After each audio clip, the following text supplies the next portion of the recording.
Deuteronômio capítulo 4.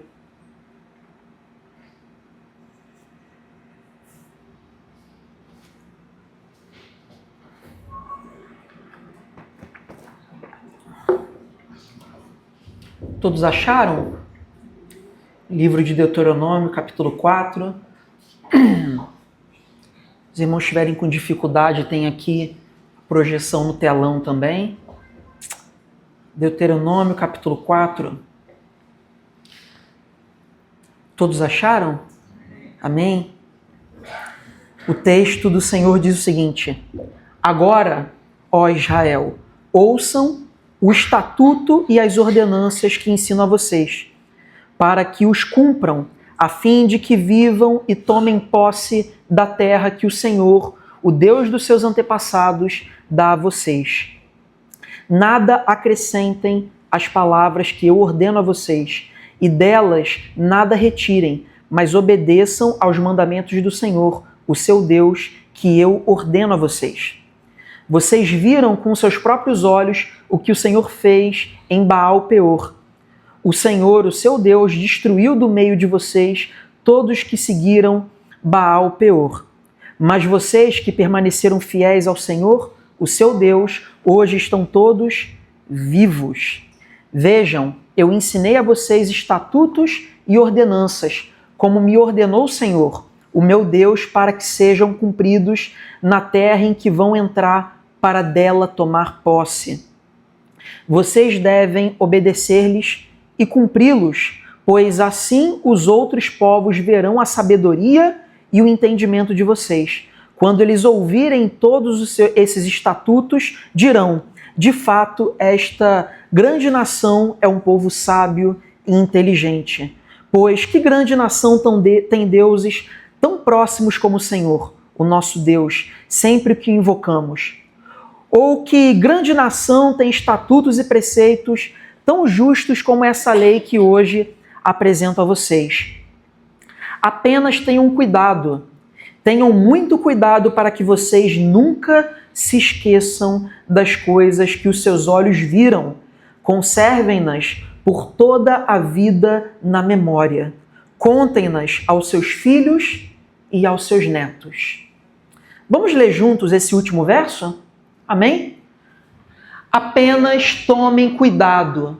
Tenham muito cuidado para que vocês nunca se esqueçam das coisas que os seus olhos viram. Conservem-nas por toda a vida na memória. Contem aos seus filhos e aos seus netos. Vamos orar mais uma vez?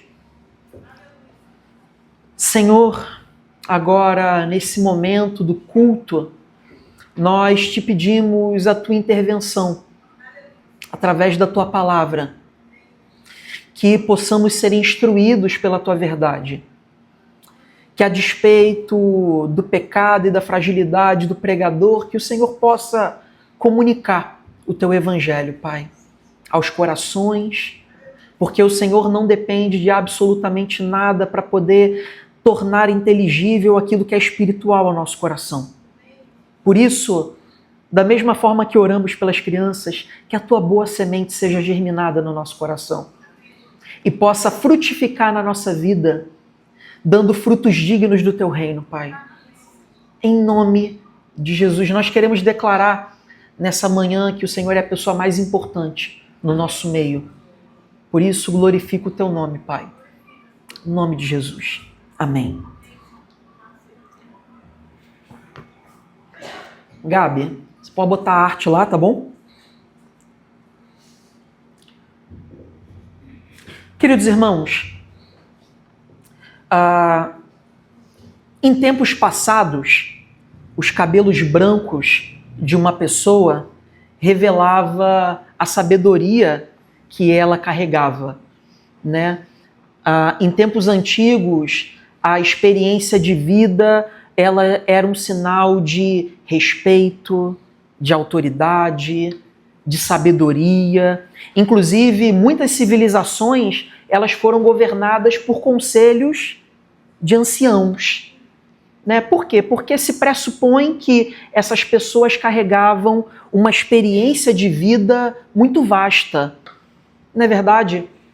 Então, qual é o pressuposto que está por trás desse respeito e dessa autoridade que sempre se teve a essas pessoas? Elas tiveram anos de experiência na sua caminhada, décadas cuidando dos filhos, do casamento, da vida, sofrendo, encontrando frustrações, dificuldades das mais variadas possíveis. Em contrapartida, quando nós olhamos para essa geração, nós acreditamos que saber da vida é acumular informação, é acumular conhecimento e, às vezes, tratando até de maneira jocosa quem é mais velho. Não é verdade? O que é uma grande tolice, tendo em vista que experiência de vida não se compra, não se vende no curso do Hotmart, né, dos 5 passos para a experiência. Pelo contrário, isso você se desenvolve ao longo da vida, vivendo, experimentando a realidade como ela se apresenta para nós. Então nós podemos ser as pessoas mais inteligentes do mundo e ainda assim ser tolas para poder viver a vida. Porque sabedoria não diz respeito ao quanto você conhece, mas o quanto você entende a realidade, o quanto você entende a vida. Mas também é verdade que nem sempre a experiência de vida garante que você será uma pessoa sábia, porque tem pessoas que viveram muito e aprenderam pouco. Não é verdade? E por que isso acontece? Porque até mesmo a experiência de vida carrega as suas limitações. Agora, a pergunta que a gente deve se fazer nessa manhã é: o que a Sagrada Escritura fala sobre sabedoria de vida? Se eu fosse resumir de uma maneira assim, muito simples, eu diria que a Bíblia fala que sábio é aquele que guarda a palavra no coração e pratica na sua vida. É aquele que tem a capacidade de colocar em prática as ordens do Senhor. É por isso que Tiago, na sua epístola, ele fala: você se diz sábio, então prove da sua sabedoria com as suas obras, com a sua mansidão, com o seu amor, com a maneira como você pratica as ordens e as leis de Deus. E isso também dialoga com o que conversamos na semana passada, quando Jesus ele conta a parábola do homem que construiu a sua casa sobre a rocha e o homem que construiu a sua casa sobre a areia. Aquele que construiu a sua casa sobre a rocha, ele ouviu o ensino do Senhor e colocou em prática. Mas quando nós pensamos em sabedoria bíblica, nós precisamos compreender que a sabedoria ela está para além da prática da verdade. Por quê? Porque nós podemos até saber o que fazer, mas às vezes não como fazer. Não da maneira certa de fazer. No tempo certo de realizar, no quando, no como, porque a sabedoria envolve sensibilidade, percepção, contexto. Não é verdade? Eu posso ter a percepção clara de que a Bíblia nos chama a pregar o Evangelho, mas ainda assim compreender que a pregação não deve ser feita de qualquer jeito. A gente tem a percepção de que o Evangelho nos chama a uma vida de justiça, de integridade, mas ainda assim a prática dessa ética não pode ser feita de qualquer jeito. E aí é que entra a sabedoria. A sabedoria não diz apenas o que fazer, mas como fazer. O jeito de fazer.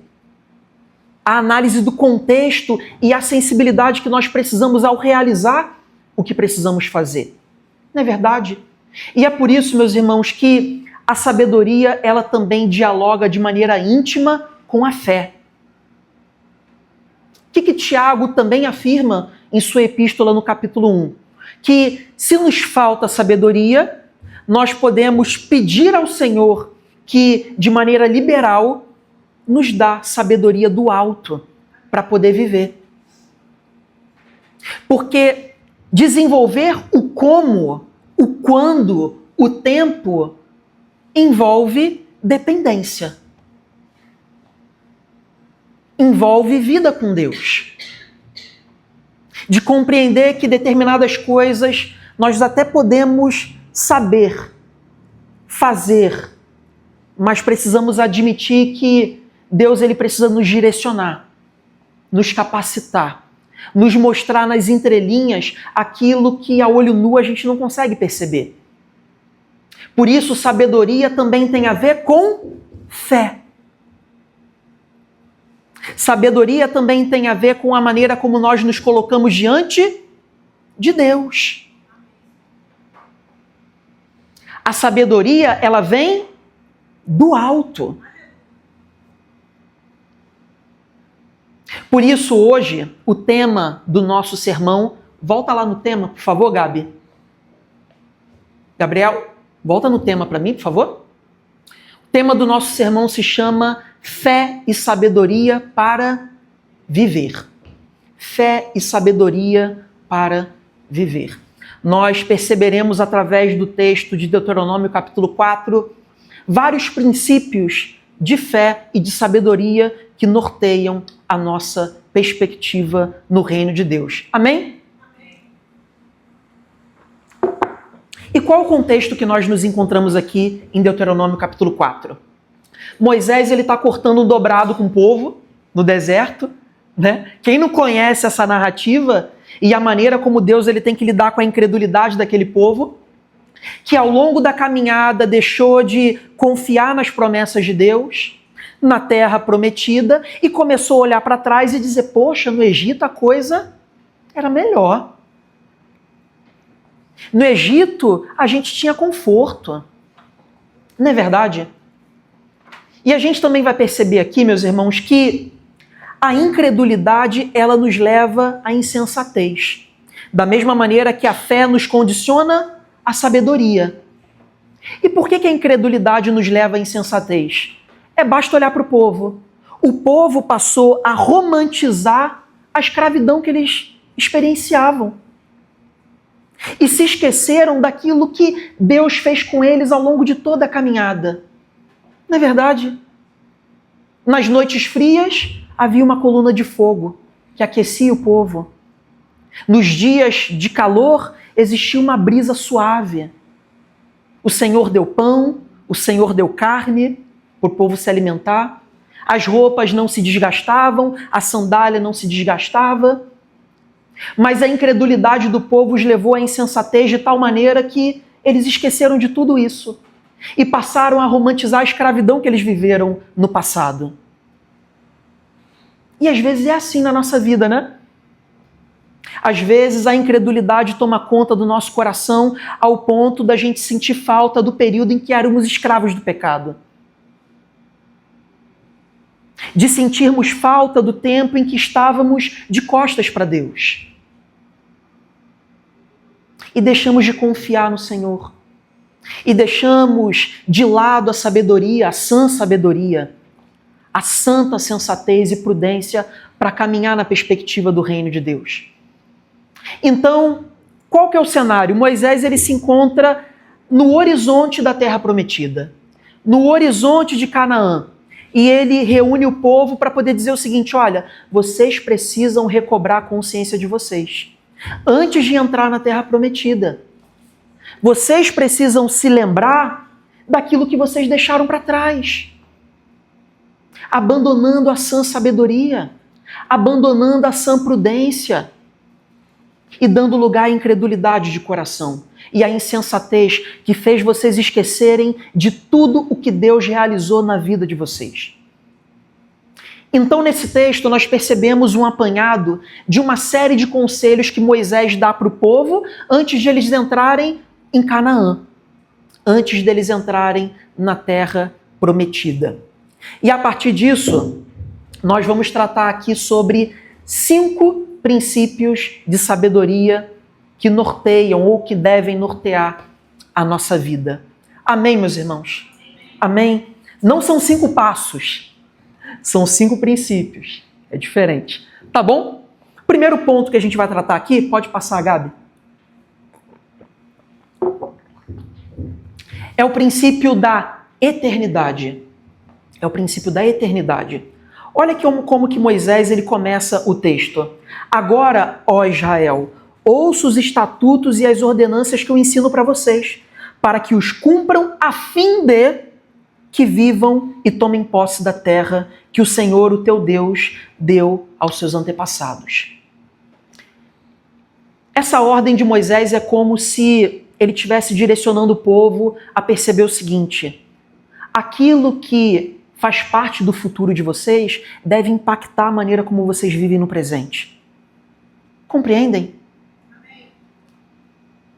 Moisés está dizendo o seguinte para o povo: vocês devem considerar as leis de Deus, as ordenanças de Deus, a fim para que, com o propósito de entrar na terra prometida.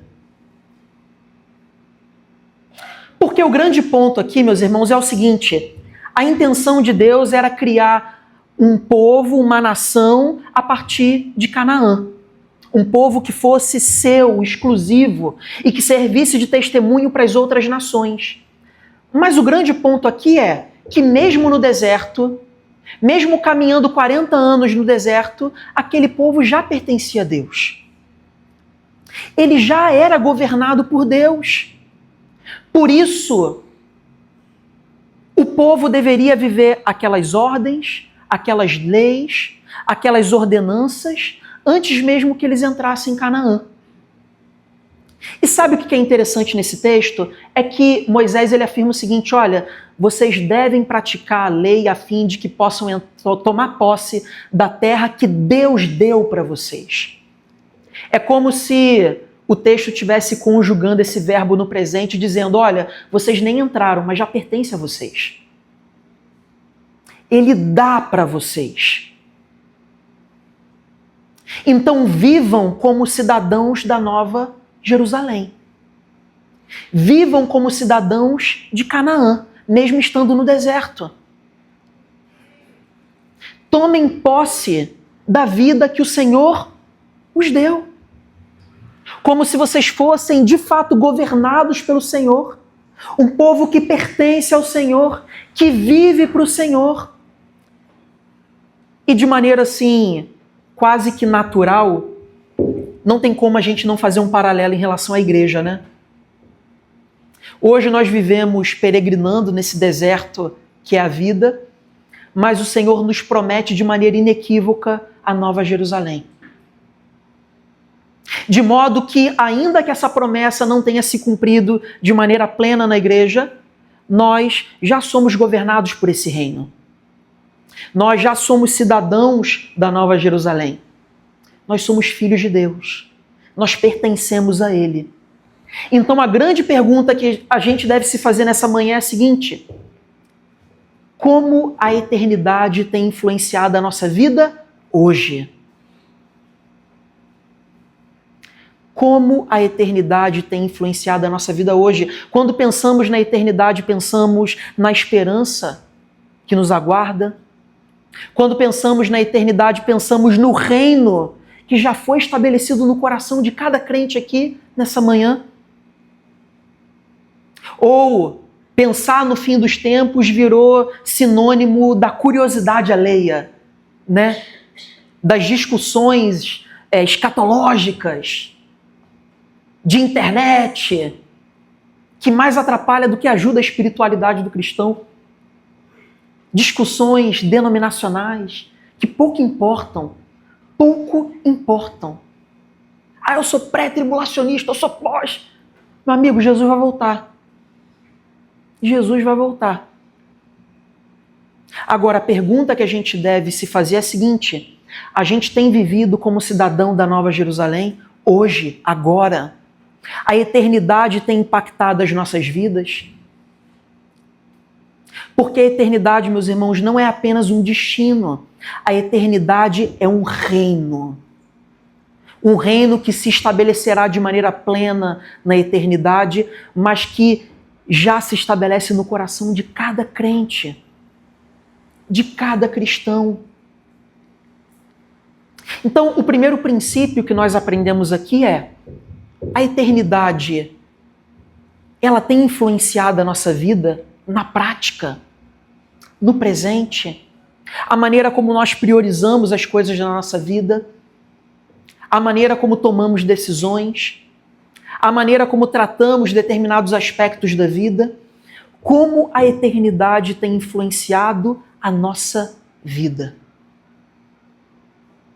E sábio é aquele que contempla a eternidade. Sábio no Senhor é aquele que vive, não como aquele que acha que a vida se resume ao que a gente vive aqui. 50, 40, 60, 70 anos de vida, rápido. Mas que contempla a imensidão da eternidade. Mas que contempla aquilo que olho nenhum pôde ver, mente nenhuma pôde sondar. A glória de Deus preparada para o seu povo.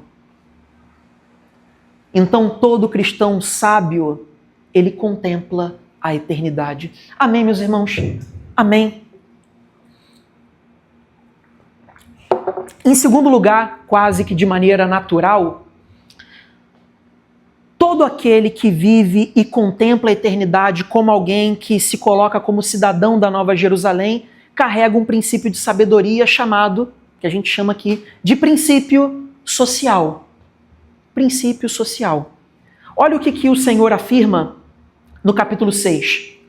Vocês devem obedecer e cumprir, pois os outros povos verão a sabedoria e o entendimento de vocês.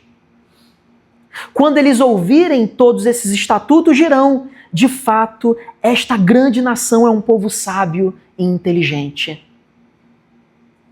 E sabe o que é interessante aqui? Não é a igreja que está chamando a atenção para si mesma. É o povo que está olhando e dizendo: que povo abençoado, que povo sábio, que povo inteligente. Olha como que é o trato deles com a família. Olha como que é o trato deles dentro de casa, no casamento, no trabalho, nas suas relações, na amizade. Olha como que eles se amam. Não é a igreja que chama a atenção para si, é o povo que enxerga e percebe. E tem uma frase de Tim Keller, num livro que ele escreveu com ênfase em plantação de igrejas, que ele diz o seguinte: a tarefa da igreja é apresentar para a humanidade um vislumbre do que é ser governado por Deus na Nova Jerusalém. É o povo olhar para a igreja e dizer assim: olha, eu quero ir para o mesmo lugar que esse povo está indo, porque eu quero pertencer a esse reino. Eu quero viver como esse povo. Eu quero viver esses princípios. Eu quero viver essa realidade. Eu quero ir para o lugar que eles estão indo. E a grande pergunta que a gente deve se fazer é a seguinte: quando as pessoas olham para a nossa vida, elas pensam: eu também quero ir para Nova Jerusalém? Sabe quando uma pessoa ela quer se mudar para outro país, ou então ir para um outro estado? O que normalmente cativa ela a ir para um outro lugar? O que ela escuta, o testemunho de outras pessoas, às vezes as informações que ela coleta, né? E ela pensa assim: poxa, legal, quero ir para lá. Lá é legal. Quando as pessoas olham para o testemunho da nossa vida, elas dizem: eu quero ir para Nova Jerusalém. Eu quero viver com Deus. Eu quero ir participar desse reino glorioso. Essa é uma pergunta que a gente deve se fazer. E uma segunda pergunta natural que a gente deve se fazer é: como a igreja pode cativar aqueles que se encontram na sociedade com a sã sabedoria, com a sabedoria do alto? Moisés ele conclui dizendo aqui no verso 7: pois que grande nação tem deuses tão próximos como o Senhor, o nosso Deus, sempre que o invocamos. O que Moisés ele está dizendo? Que o que vai cativar a sociedade ao olhar para a igreja é ver a intimidade que o povo de Deus tem com o próprio Senhor. A sociedade vai olhar para o Marcos Paulo e vai dizer assim: caramba, olha o fervor do Marcos Paulo. Olha a intimidade e a confiança que ele tem no Senhor. Olha para a Rosângela, olha o zelo que ela tem pela palavra de Deus.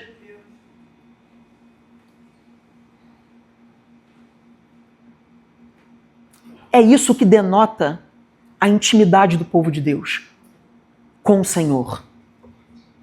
É olhar para o fervor da igreja, é olhar para a devoção da igreja, é olhar para o zelo da igreja, ao ponto do povo olhar e dizer: caramba, eles vivem com confiança profunda aquilo que eles pregam. E eles dirão: esse Deus é próximo desse povo. O vento pode balançar, o barco pode estremecer, mas a gente está aqui. Isso é convicção. Agora, por outro lado, imagina a sociedade enxergar uma igreja apática. O cara quer me chamar para a igreja, mas ele nem confia direito no que ele está falando, pô. O cara quer me chamar para a igreja, mas o cara pouco se importa da vida que ele tem com Deus ou não. Aí fica muito complicado, né? Fica muito difícil. Como que a igreja passou a ser conhecida como pequenos cristos ou como cristãos? Na maneira como a igreja se amava na igreja primitiva, no período da comunidade primitiva. O povo de fora olhou e disse assim: caramba, esse povo vive como Cristo, eles amam como Cristo, são pequenos cristos. Aí eles dirão: esse povo é próximo de Deus, esse povo é íntimo de Deus. Segundo aspecto, verso 8. Ou que grande nação tem estatutos e preceitos tão justos como essa lei que hoje apresento para vocês. Ou seja, o que Moisés está dizendo? Que a sociedade vai olhar para o povo de Deus e vai dizer assim: as leis desse povo são justas. Ou melhor, as leis desse povo fazem sentido de maneira concreta na vida deles. Porque, meus irmãos, a sociedade, o mundo que se encontra de costas para o Senhor, espiritualmente mortos em sua condição, podem até torcer o nariz para a lei de Deus. Mas eles não podem torcer o nariz para os efeitos dessa lei no povo de Deus. Está todo mundo aqui? Está todo mundo compreendendo? A sociedade pode contestar os mandamentos de Deus, mas não pode contestar os efeitos desse mandamento no povo dele. Quer ressocializar um criminoso? Bota uma Bíblia na mão dele.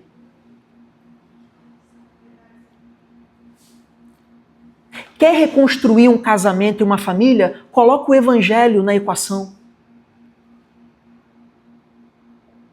Quer uma sociedade mais humana, mais generosa, mais empática?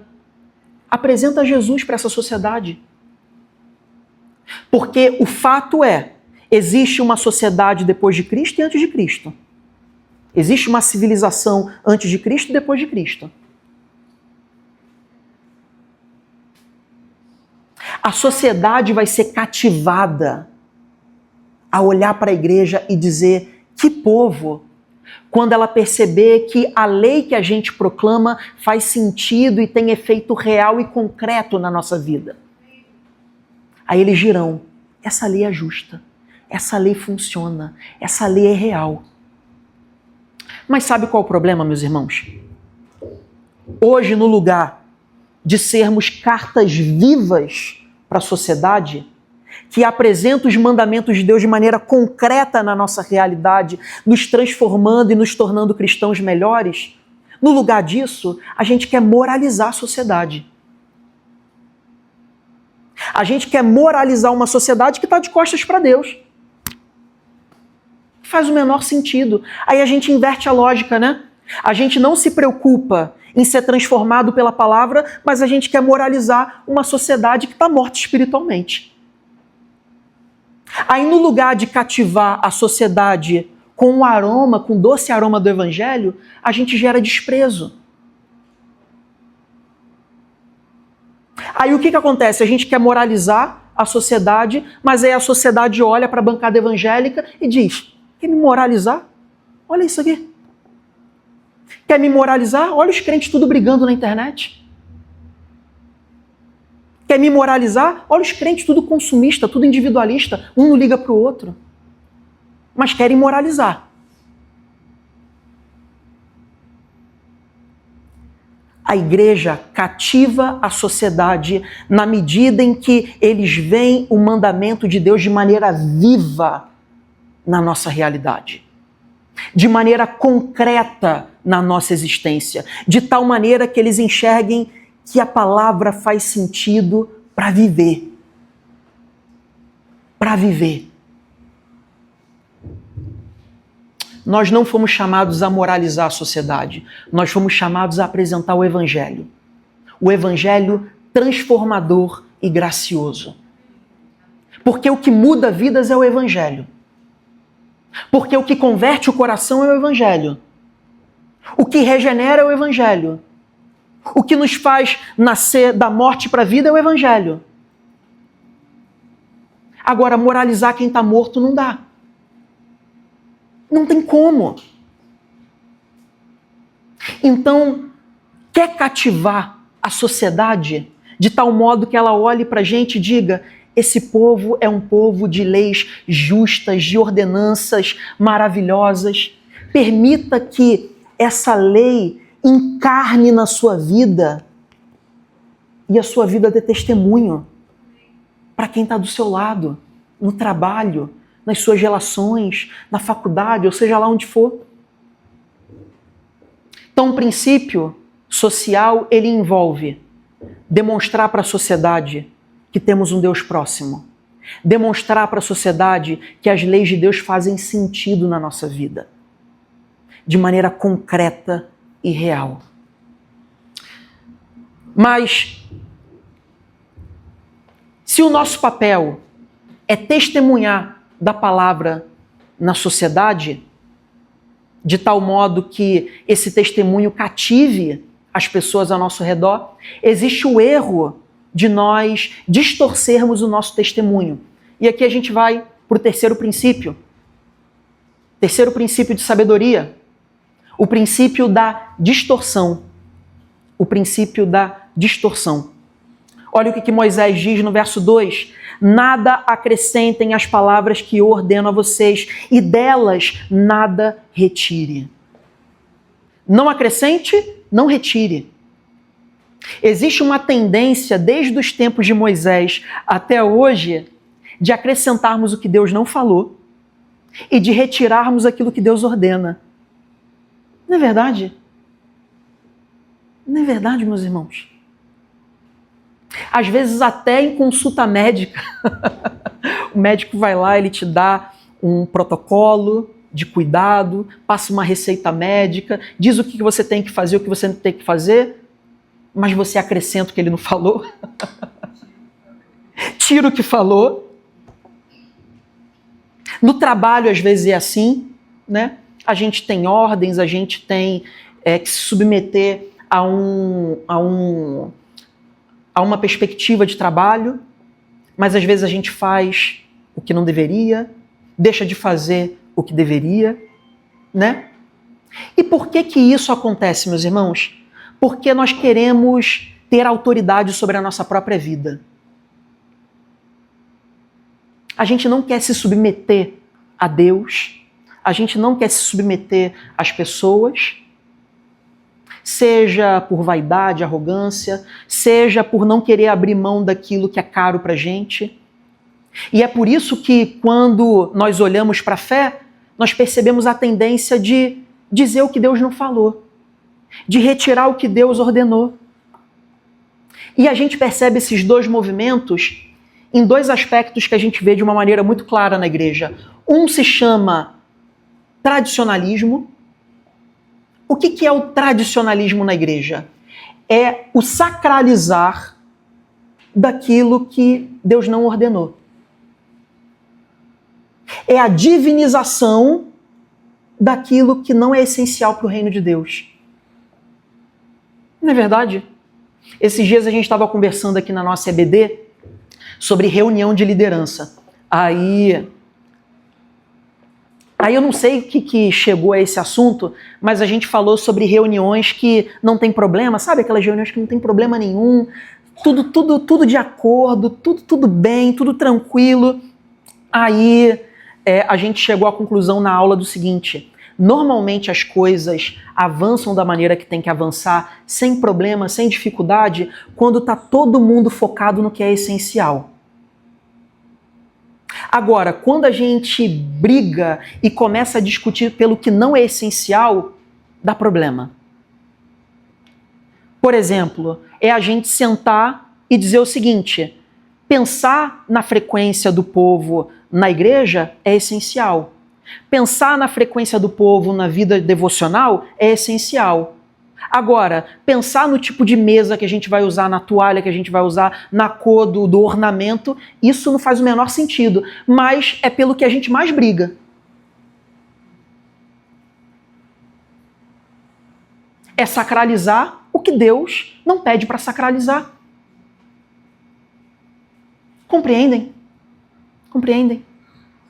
Ou então, quando nós olhamos para a história bíblica, nós percebemos os fariseus, os mestres da lei, que começaram a tratar o sábado como mais um fardo nas costas de um povo que sofria, de um povo que tinha fome. Então o povo não podia se alimentar, não podia colher porque era sábado.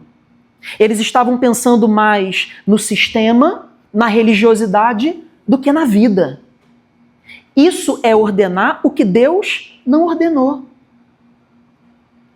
E qual que é o outro extremo? O extremo do relativismo. É relativizar o que Deus ordena de maneira veemente. Não é verdade? Não é verdade. Às vezes porque isso fere as nossas conveniências pessoais. Às vezes porque isso nos submete a coisas que nós não queremos fazer ou nos submeter. Mas essa é a palavra de Deus. E devemos confiar nessa palavra. A gente também percebe isso na história bíblica, na lei de Corbã. Quem não se lembra disso? Corbã era uma lei que garantia que o povo ajudasse os seus pais numa condição de fragilidade, de velhice. Então, o que os líderes religiosos fizeram? Eles distorceram aquela lei, dizendo o seguinte: olha, eu não posso ajudar os meus pais, eu não posso ajudar financeiramente os meus pais, porque o meu dinheiro está consagrado a Deus. Olha que conveniente. Olha que conveniente, né? E a gente faz o tempo todo isso com a lei de Deus, com a palavra do Senhor, quando é conveniente para nós, quando é conveniente para o nosso comportamento, quando é conveniente para o nosso pecado. E um princípio de sabedoria que nós precisamos entronizar no nosso coração é: não retire e nem acrescente nada na lei de Deus. Aceite ela, se submeta a ela da maneira como ela se apresenta para você. Às vezes o problema são textos muito difíceis que a gente não consegue assimilar da Sagrada Escritura, né? Tem textos complicados, difíceis de compreender. Aí, no lugar de aceitá-lo, confiar nele, nós fugimos dele, fingimos que ele não está ali, ou então distorcemos o entendimento dele. E a última coisa que a gente pensa é: Senhor, eu me submeto a ela, ainda que eu não entenda, ainda que eu tenha dificuldade de assimilar. Sábio é aquele que se submete à palavra de Deus, na maneira como ela se apresenta a nós. De uma maneira natural, sabedoria é se submeter à palavra de Deus, mas sabedoria também é se submeter ao próprio Deus. Qual é o quarto princípio? Princípio da idolatria. O princípio da idolatria. Olha o que diz lá no verso 3. Vocês viram com seus próprios olhos o que o Senhor fez em Baal Peor. Meus irmãos, o que é Baal Peor? Baal Peor é tanto uma divindade como uma região. Peor era um monte na região de Moabe e Baal era uma das divindades dessa região. Então, o que Moisés está dizendo? Olha, lembrem-se do que Deus fez com os seguidores de Baal. Era como se Deus estivesse comunicando o seguinte: o seu Deus é falso. O seu Deus não tem poder nenhum para poder proteger a sua região, porque eu sou o verdadeiro Deus. Eu sou o único Deus. Esse é o ponto de ensino que Deus está estabelecendo aqui. Agora a pergunta que a gente deve se fazer é a seguinte: por que Baal, ao longo de toda a história bíblica, foi pedra de tropeço para o povo de Deus? Porque é fácil a gente compreender. Deus é o único Deus. Baal é um Deus falso. Mas ao longo de toda a caminhada bíblica no Antigo Testamento, Baal foi pedra de tropeço para o povo de Deus. Por quê? Baal era uma divindade da agricultura e da fertilidade. Ou seja, Baal ele cuidava da necessidade material e física das pessoas. E por que o povo de Deus se via tão inclinado a aderir à idolatria a Baal? Porque o povo tem a inclinação, o ser humano pecador tem a inclinação de divinizar as nossas necessidades.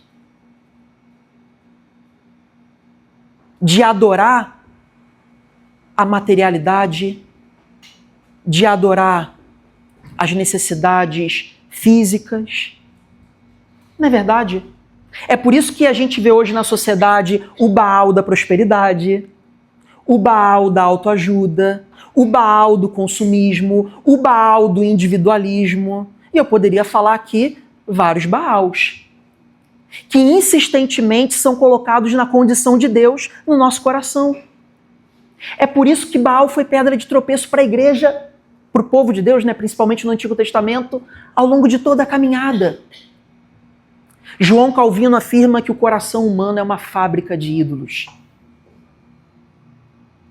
O tempo todo nós nos vemos tentados a abrir o nosso coração para outros ídolos, para outros deuses, para outros amores.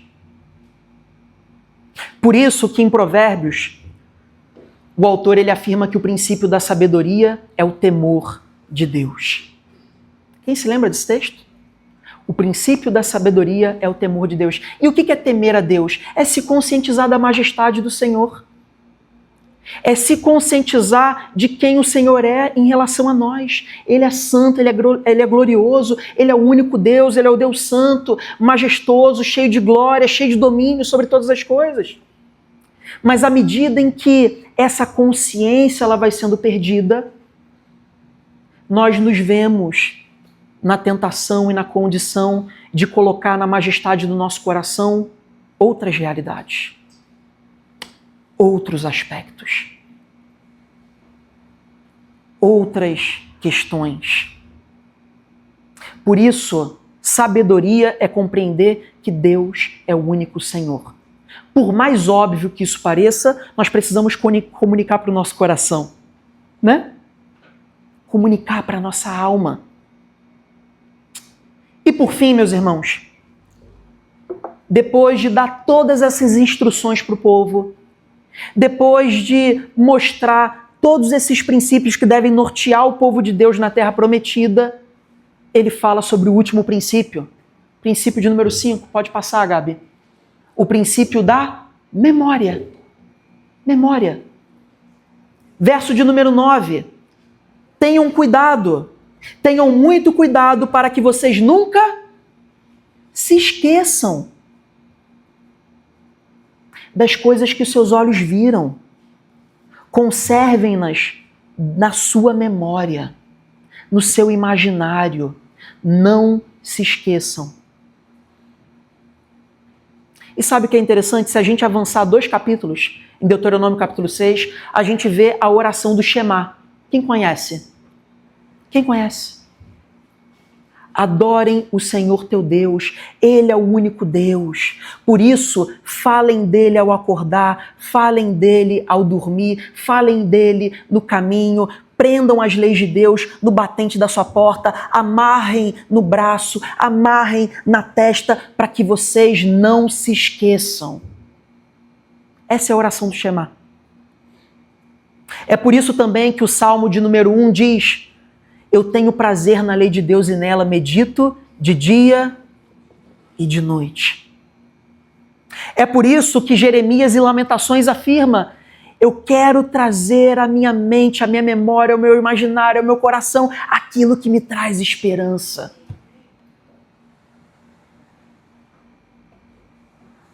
E é por isso também que Paulo, escrevendo a Timóteo, diz: muitos naufragaram na fé porque abandonaram uma boa consciência.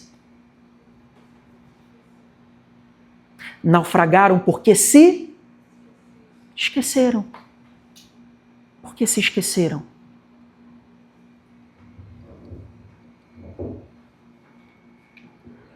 Nós precisamos conservar a lei de Deus, a vida de Deus, na nossa memória, de tal maneira que os problemas, as preocupações, o cansaço e as adversidades não roubem essa verdade do nosso coração.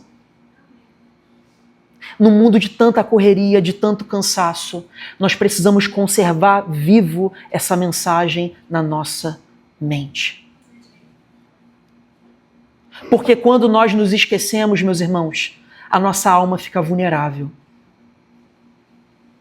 A nossa alma fica vulnerável às setas do inimigo, ela fica vulnerável ao pecado, ela fica vulnerável à ansiedade, ao medo e tudo aquilo que nos desvirtua do caminho com o Senhor. Não se esqueçam de Deus. Conservem, guardem na memória. Sabe o que eu acho interessante? Jesus, ao longo do seu ministério, ele se fadigou, cansou, teve que lidar com reveses no seu ministério, mas o tempo todo, quando ele podia, ele separava um momentinho para ficar sós com o Senhor, né? Sempre. Ele poderia estar cansado, ele poderia estar comprimido por uma multidão, ele sempre arrumava um jeitinho para estar com Deus. Sabe por quê, meus irmãos? Porque Jesus, sendo Deus, ele sabia que precisava reabastecer a alma. Ele precisava reabastecer o coração, ele precisava reabastecer a memória. Quem já viu Fórmula 1? Já viu o pit stop? Pit stop. Você precisa de um pit stop. Você precisa se dar suporte na sua caminhada. Você precisa se dar suporte na sua rotina. Porque senão as preocupações vão sobrecarregar o seu coração e vão te fazer esquecer de Deus. Jesus se dava suporte. Ele fazia curtas paradas para fortalecer o coração. Às vezes você está no trabalho, está sobrecarregado, vai lá no banheiro lá, fala com Deus lá. Vai no vestiário, seja lá onde for, dá um jeito. O pessoal vai te chamar de maluco, vai falar que você fala sozinho, mas tá tudo certo, é do jogo, não tem problema. Esse cara só vive sussurrando nos cantos. Que loucura! Só quem é crente entende, né? Você olha assim, o varão assim, fala, ui, o rapaz está orando ali, ó. Tá guardando o coração. Tá blindando o coração. Porque os tempos são difíceis. Os tempos são maus.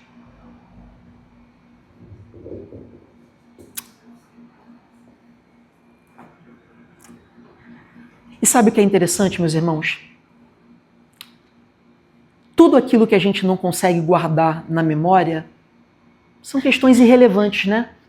Que perdem o significado com o tempo, são questões hipotéticas, às vezes não são nem concretas, elas vão se perdendo. Mas boas notícias, elas ficam gravadas no nosso coração. Boas notícias são guardadas no nosso imaginário. Quem nunca recebeu uma boa notícia no trabalho? Uma boa notícia em casa? Uma boa notícia sobre seu cônjuge, sobre seus filhos? Você guarda isso no seu coração, né? Você leva para a semana, isso te alegra, isso te motiva, isso te dá ânimo. Deixa eu contar uma coisa para os irmãos. O Evangelho é uma boa notícia. O Evangelho é uma boa notícia. É uma boa notícia que deve continuar fazendo sentido para o nosso coração.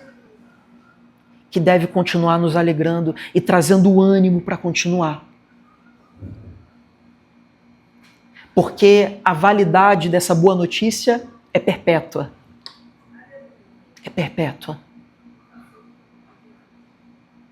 Nós podemos trazer à memória a esperança de saber que em Cristo Jesus nós temos o Consolador, aquele que nos dá ânimo, aquele que testifica de Cristo até o dia em que estaremos com Ele pelos séculos dos séculos. Nós podemos trazer à memória a fé do Cristo que redimiu os nossos corações e tem redimido o nosso trabalho, a nossa família, a nossa casa, a nossa relação com os filhos, com o cônjuge, nas nossas amizades, ou seja lá onde for. Cristo redime não só o nosso coração, mas Ele redime também o nosso meio. Isso é uma ótima notícia. Isso é uma notícia maravilhosa. Ainda que a sociedade não te enxergue, ainda que ela não te veja, ainda que ela não reconheça aquilo que você tem exercido ou vivido dentro das mais variadas áreas da sua vida, o Senhor te enxerga, o Senhor te vê, Ele te aceitou, Ele te justificou, Ele te comprou por um alto preço de sangue. A nossa vida não é fruto do acaso, nós estamos debaixo da potente mão de Deus, sendo guardado e conduzido. Guardem isso na memória. Não se esqueçam. Não se esqueçam. Deus é conosco. O Deus Emanuel está conosco. Amém? Vamos orar?